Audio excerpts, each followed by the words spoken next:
ও রোজা আছে মালিক, ওকে এত ভারী কাজ দিয়েন না, সেই দেই আমি লোড করে দিছি। এই কে রোজা আছে না আছে তা দেখে আমার লাভ নাই, আমাকে মাল এক্ষুন ডেলিভারি দিতে হবে। যা তাড়াতাড়ি লোড কর গা।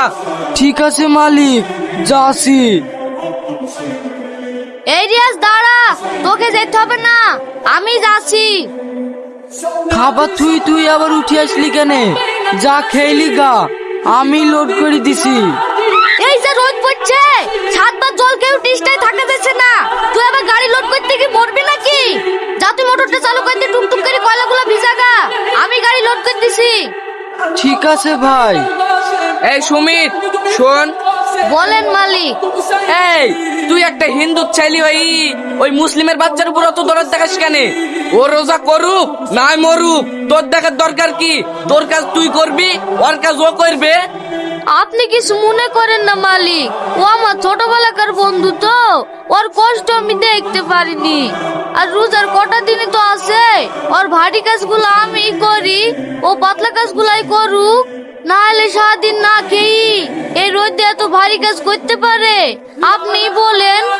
আমি সবই বুঝতে পারছি, তুই ওই মুসলিম ছেলেটার এত উপকার করছি, তো ওই ছেলেটাই তোর একদিন এমন ক্ষতি করবে তুই পস্তি ফের পাবিনি। শোন, তুই তো আমার জায়েদ ভাই, তোর ভালোর লেগেই বলছি, মুসলিমদের সাথে মিশিস নি, ওরা ভালো না। ঠিক আছে মালিক, আমি আসছি। বিজয় ঘোষ, তোর এই মাসে দুদিন ছুটি আছে, টোটাল হয়েছে 4200 টাকা। এই লে কাজ শেখ, এই মাসে একদিনও ছুটি নাই, টোটাল হয়েছে 4500 টাকা। এই লে।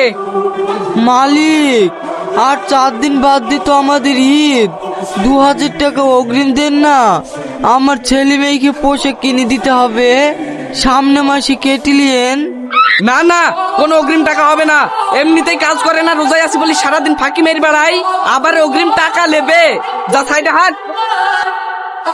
বড় ভাই, কত টাকা হলো? আজকে 380 টাকা, আর গত মাসের আছে 4100 টাকা, টোটাল হলো 4480 টাকা। 4480 টাকা? হ্যাঁ, ভাটায় টাকা পাওনি নাকি? হ্যাঁ দিয়েছে।